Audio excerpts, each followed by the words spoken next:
Prior to March 2020, I was just taking classes, but had recently transitioned to be the first Black student body president at the University of Minnesota. I was supposed to be going to a classroom and observing and doing my field work. I was holding several different jobs at the university. I'm in a research lab and we see humans. We do like neuroimaging and assessments and visits and stuff. I can remember hearing about COVID a bit, but it hadn't touched our specific nation yet. And so it was kind of felt like a distant kind of thing. And at that time, I think a lot of people thought it would be isolated. I was working at the university dining hall at the time. So I would hear the staff start saying stuff like, they're hearing stuff from up top, like the university is considering shutting down some services. I had like scholarships and everything lined up to study abroad. And then it was just like, I had gone to France mid-January and we were supposed to stay until mid-May. As soon as we saw it creeping into Italy, then we were like, oh wait, maybe this is something we need to think about. I was supposed to spend 6 weeks in Spain, and at the time, Spain was like raging with coronavirus. The study abroad program had canceled it and then uncanceled it and then canceled it again. In Kenya, like everything felt normal still. I knew that 2020 was gonna bring a lot of change, and I thought a lot of change was gonna be Kenya and not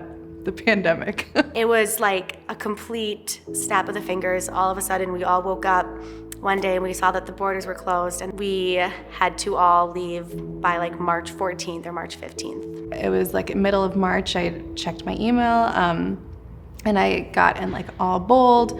We were going to inform you that the University of Minnesota is sending all students back home to the United States. We kept seeing things circulating in the news about how the borders were closing faster than we thought, and we all had just like crazy amount of texts and phone calls from our families and loved ones telling us like, you're gonna be stuck in Europe, you have to come home, like this is happening so fast. I was actually on like 7-hour phone calls with Delta because I had to change my flight because my flight was in May, not in March. Minneapolis wasn't approved as the incoming CDC airport, and so I had to figure out how to get back in the country. All of a sudden we found out that all of our friends' flights were getting canceled. So we like contemplated taking a bus to the UK and flying out of the UK, and just mad craziness. My roommate and I didn't sleep for like 48 hours. Packing up all my stuff to go, it was almost like I felt like I was evacuating this big emergency. It was sad because my last week in Kenya was honestly spent trying to figure out how to not get trapped abroad rather than saying goodbye to the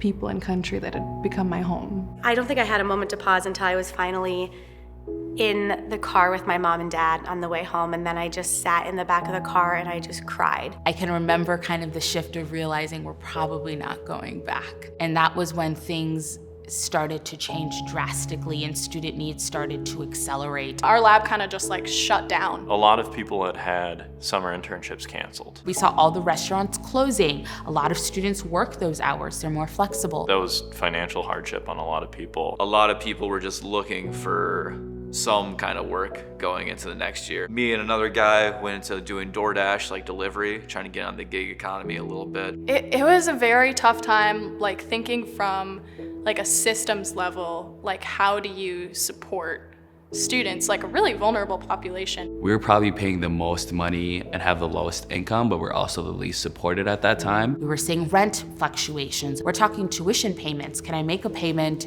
on time right now? I know people that ended up dropping out of college because they just couldn't afford it in the pandemic. Everything in terms of uncertainty just compounded. I feel like for the first time I woke up and I was already tired. I was so burnt out. It made everything else seem more insurmountable than it would have been before. We were asking students to transition instantaneously. We were saying, here's now your new mode of learning. Please adapt. Please not only adapt, but thrive in this environment. You have to be this, you have to do that, you still have to reach the bar even when the world around you is crumbling. During the pandemic, it was wake up a minute before class, take out your laptop in bed, go to class, still in bed. I'm gonna spend another 8 hours behind a screen thinking about school, classes, homework after that, student leadership, and then external activities. Am I gonna FaceTime some of my friends? Am I gonna go do a bike ride? Finding motivation to do that just wasn't the easiest. Even in those morning classes, after like an hour, I'd be like, I just can't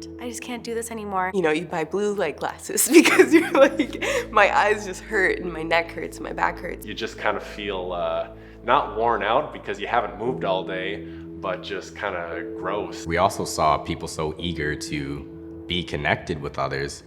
They were breaking mandates, breaking rules, breaking violations. A lot of students were tired of isolating, distancing. They had a spring semester of it, they had the summer of it. A lot of people made the decision to go out and party or drink or see their friends. It was difficult because I think people were in very, very different places about it. There were parties of 100+ people just in courtyards on campus. Driving down Frat Row and seeing the parties of like hundreds of folks. And you're like, oh my gosh. Even my peers that were pretty well educated on like how to approach science literature and like absorb what Dr. Fauci's saying, we're kind of like, oh, well, we're young. I'm gonna get sick anyways, right?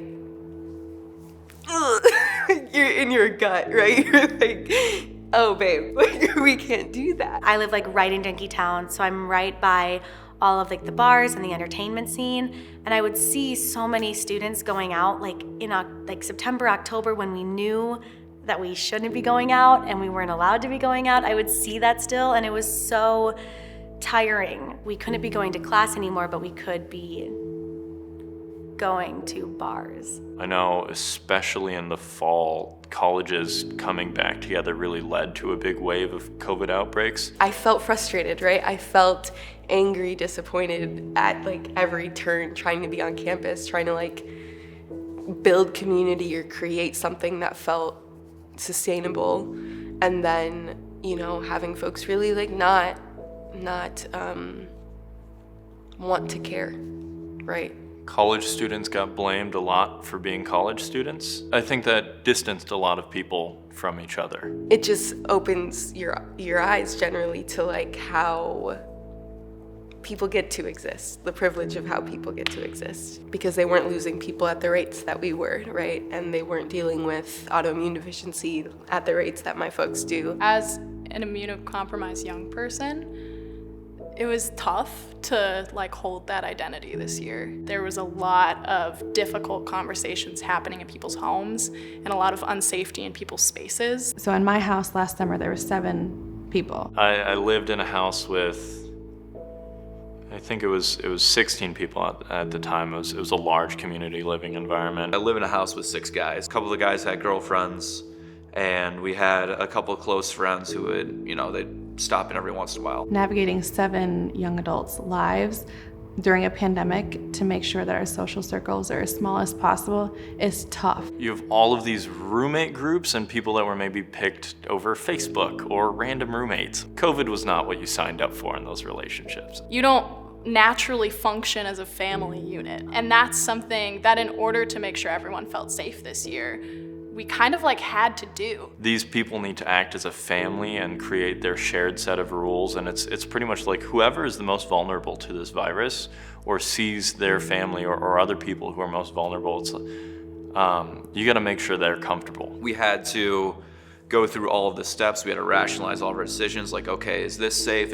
Are we following the right procedure here, for lack of a better word? We've had really, really brutal fights about, you know, like Thanksgiving, like going home for Thanksgiving. From a logical perspective, those conversations seem really simple, but emotionally, definitely were not. I saw a lot of friendships fall apart. There are a lot of people who are, you know, no longer friends or no longer living with the same people they were living with this year. At least in my circle, I was really grateful that it would be like, oh, I want to hang out, and I know that I want to hang out, and I know you want to hang out, but we're not doing it. We were sitting on our couches for like day after day after day. Being in space for, I didn't get the job, I didn't get the internship, or I did get the job, I did get the internship.